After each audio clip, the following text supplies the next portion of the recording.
Salut à tous, je me nomme Doumia et vous souhaite la bienvenue sur notre chaîne.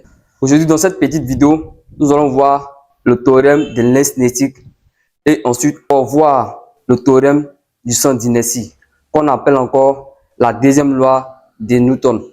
Dans cette vidéo, nous allons prendre le théorème de l'inertie cinétique pour calculer la force de frottement et ensuite on va se servir également du théorème du centre d'inertie pour calculer encore la force de frottement. Le but de cette vidéo, c'est d'amener les élèves ou certains apprenants à ne plus confondre le théorème de l'inertie cinétique et le théorème du centre d'inertie. Car la plupart des élèves confondent le théorème du centre d'inertie et le théorème de l'inertie cinétique. On va commencer avec le théorème de l'inertie cinétique. On va se servir de ce théorème pour calculer la norme de la force de frottement. Ici, je vais abréger théorème de l'inertie cinétique, TEC.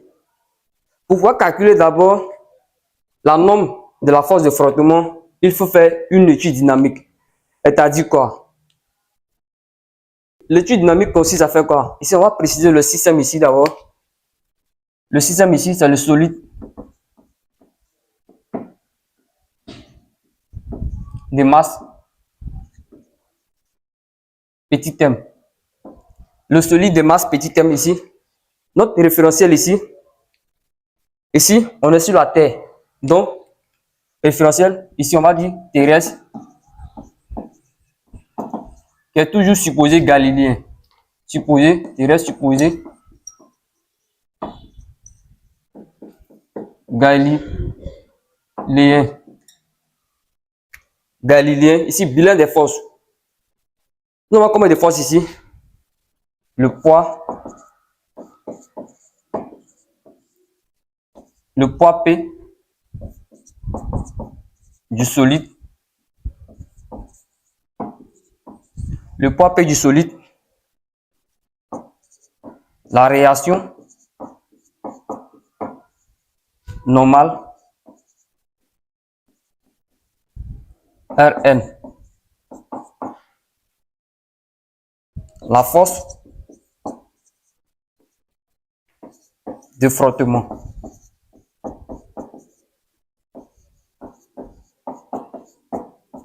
Petit f. Pourquoi nous avons la réaction normale? Parce que il existe une force de frottement. Lorsque il existe une force de frottement, la réaction se décompose en deux forces, qui est la réaction normale et la force de frottement. Je reprends. Lorsqu'il existe une force de frottement, la réaction se décompose en deux forces. Nous avons une force qui est la réaction normale et la force de frottement. C'est pour ça que vous voyez ici la réaction normale. Parce qu'il existe une force de frottement. La réaction, c'est la somme de la réaction normale et de la force de frottement. Après avoir cité les différentes forces, nous allons représenter ces différentes forces sur la figure. Voici le sens du déplacement. Le solide se déplace sur la distance AB. Donc, nous allons essayer maintenant de représenter les différentes forces sur la figure. Donc, si je prends un point ici, pour le solide, ici, on va avoir le poids. Nous savons que le poids est toujours descendant. Le poids est toujours descendant. Ici, c'est que la réaction normale, elle est perpendiculaire au déplacement.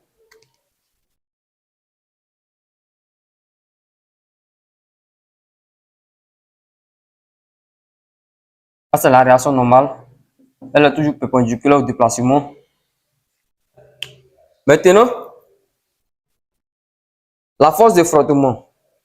Nous savons depuis que la force de frottement, elle est toujours opposée au déplacement. Ici, voici le sens du déplacement qu'elle a. Ah, c'est le sens du déplacement de A à B. Ah, c'est le sens du déplacement. Donc, si la force de frottement, elle est opposée au déplacement, elle est toujours, comme elle est opposée au déplacement, donc elle serait ainsi. Ah, c'est la force de frottement. Donc, voici le sens de la force de frottement. Donc, le déplacement se fait de la gauche vers la droite, tandis que la force de frottement va de la droite vers la gauche. Vous voyez? Donc, chers apprenants, voici les différentes forces étant représentées. On va essayer maintenant d'appliquer le théorème de l'énergie cinétique pour pouvoir répondre à la question posée. C'est de déterminer la norme de la force de frottement. Que nous dit ce théorème? Donc, retenez bien que le théorème de l'énergie cinétique s'applique en deux points. Donc, que nous dit ce théorème? Ce théorème dit que la variation de l'énergie cinétique entre deux points, dans le cas ici, c'est entre A et B. Entre A et B est égal à la somme de tous les travaux des forces extérieures qui s'appliquent sur le solide. Voici ce que nous dit le théorème de l'énergie cinétique. Donc, c'est ce théorème que nous allons appliquer pour répondre à la question posée. Donc ici, on dit la variation de l'énergie cinétique, c'est-à-dire c'est l'énergie cinétique finale moins l'énergie cinétique initiale. Dans le cas ici, nous avons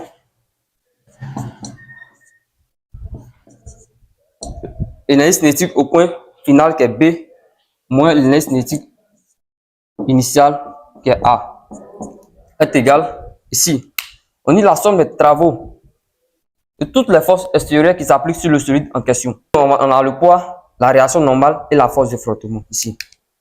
Donc ici, nous avons le poids de A à B plus nous avons la réaction Rn de A à B plus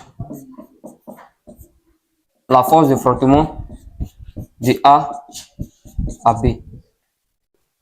Voici les différentes forces qui s'appliquent sur nos solides en question. Nous avons le travail du poids, le travail de la réaction et le travail de la force de frottement.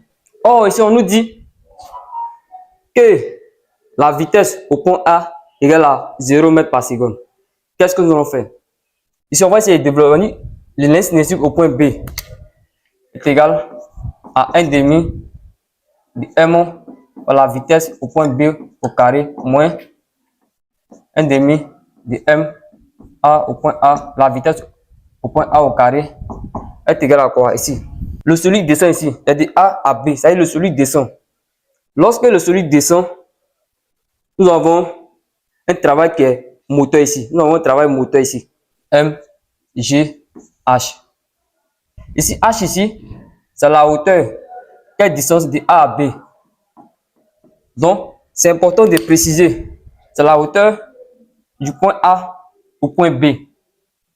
Donc, lorsque le travail est moteur, c'est-à-dire nous avons plus MGH. Mais lorsque le travail est résistant, nous avons moins MGH.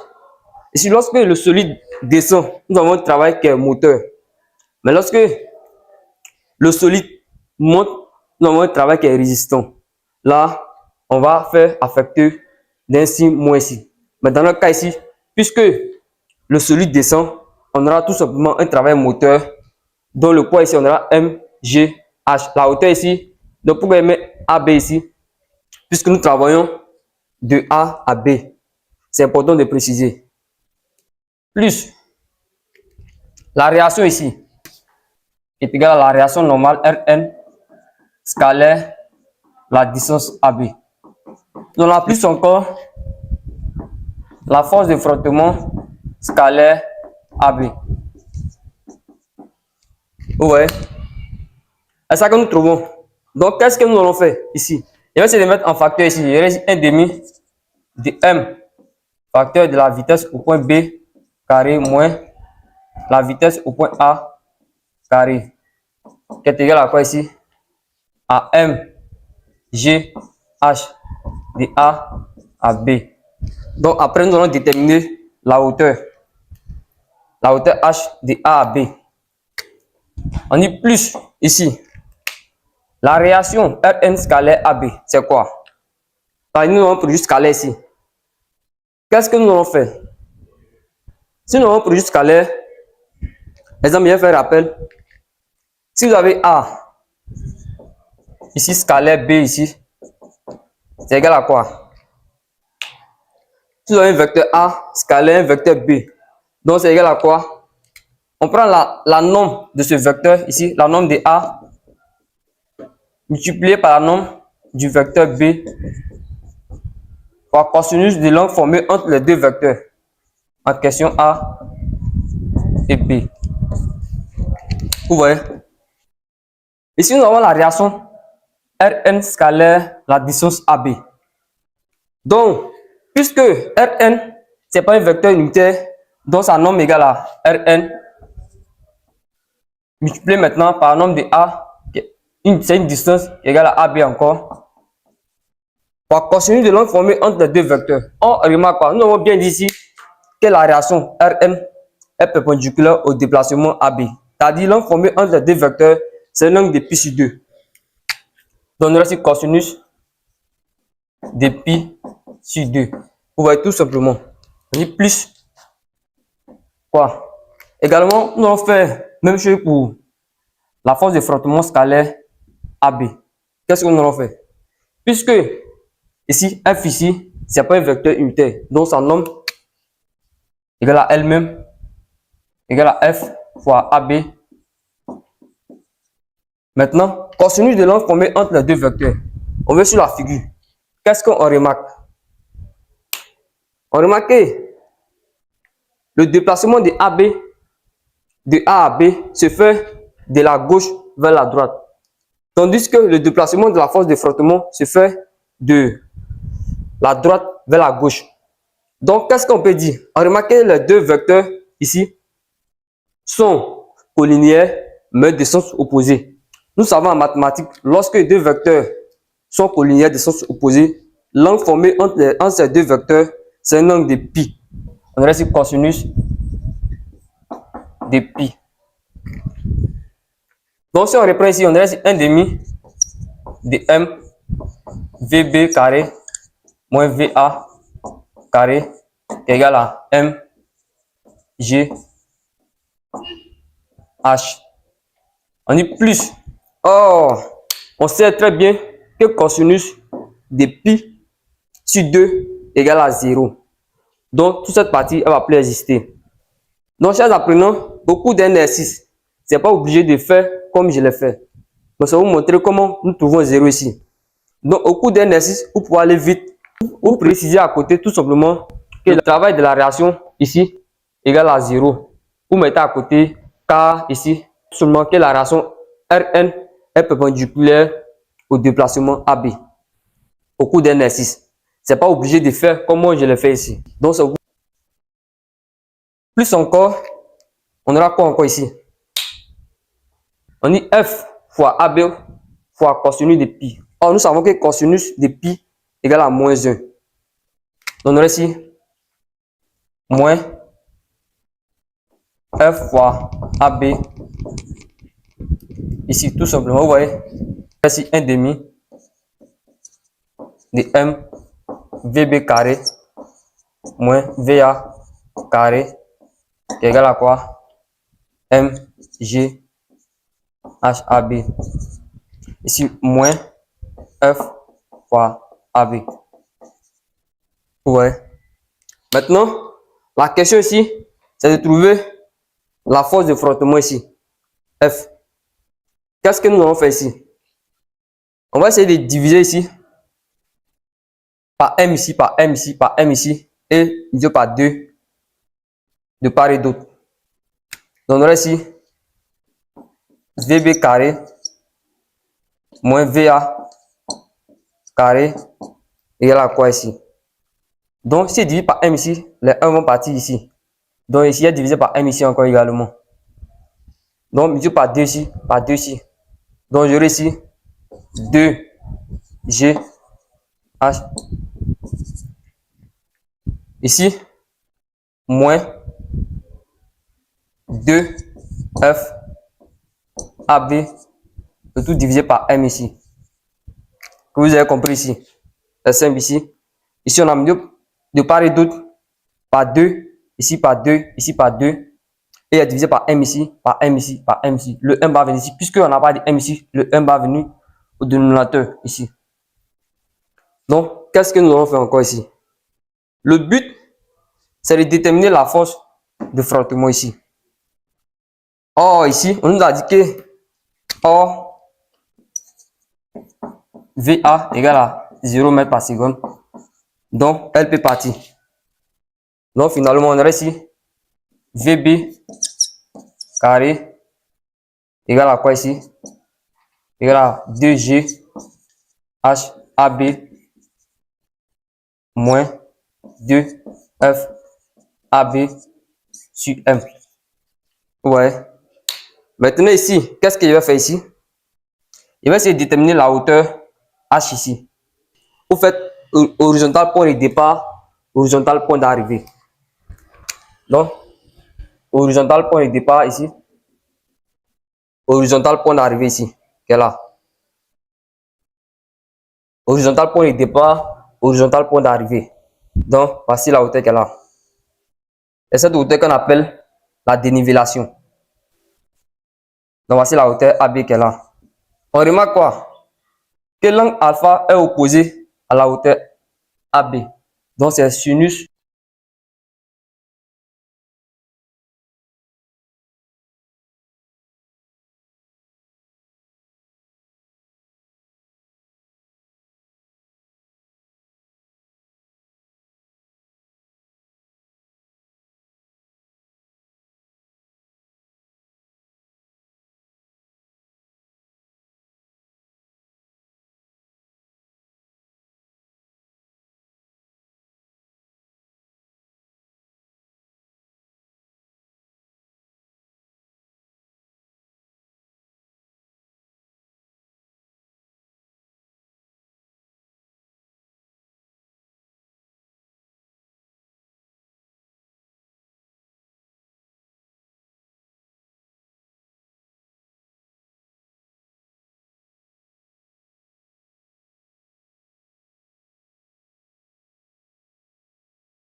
Donc, chers apprenants, nous allons passer maintenant au théorème du centre d'inertie, qu'on appelle encore la deuxième loi de Newton.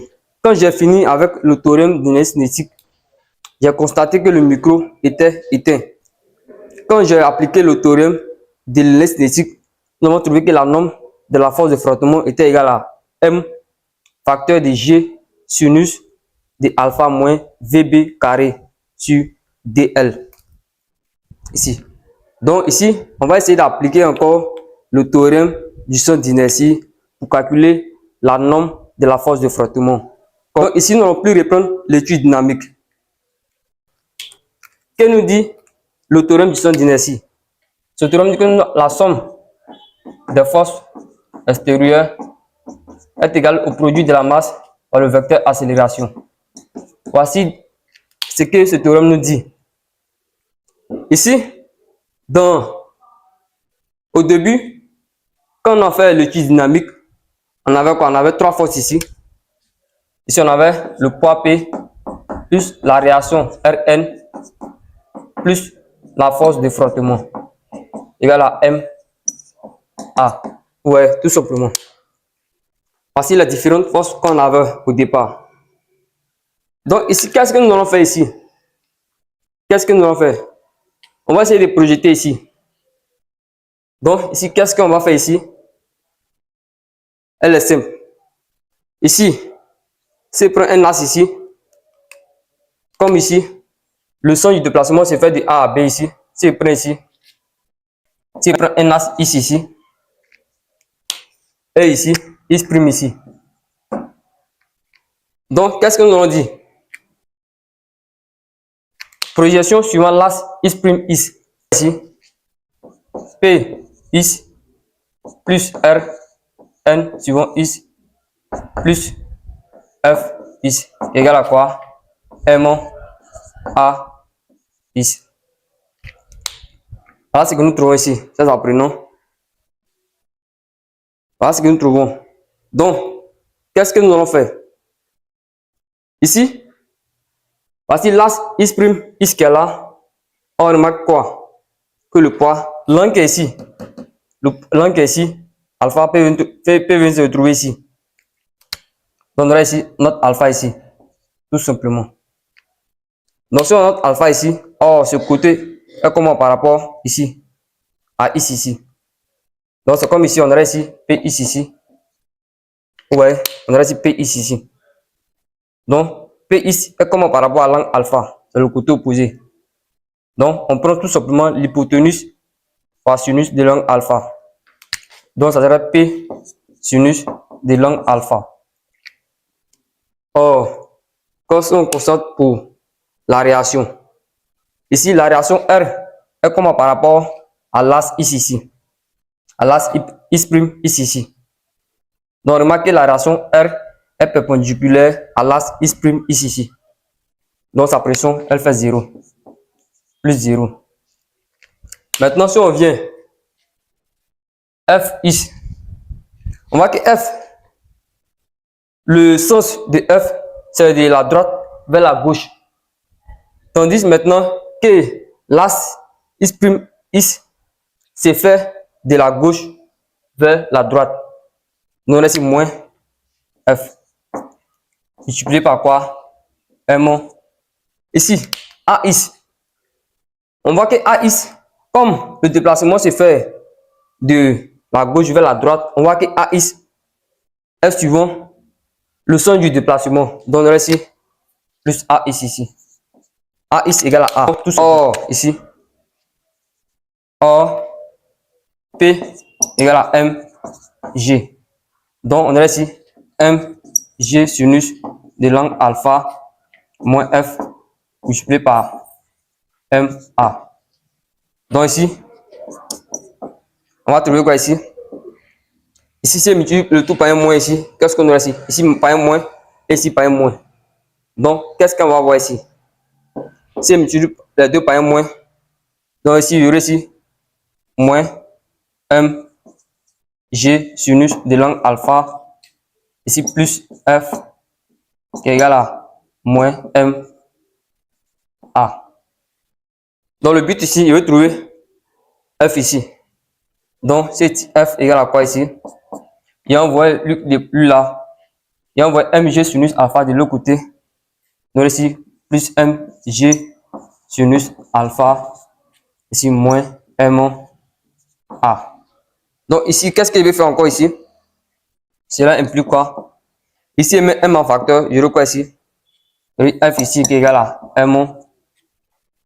Facteur de quoi ici? De G sinus de alpha moins A, tout simplement. Avec le théorème du centre d'inertie, on a trouvé que F égale à M facteur de G sinus de alpha moins l'accélération. Avec le théorème de l'inertie cinétique, on a pu montrer que la norme de la force de frottement égale à M facteur de G sinus de alpha moins la vitesse au point B au carré sur dl.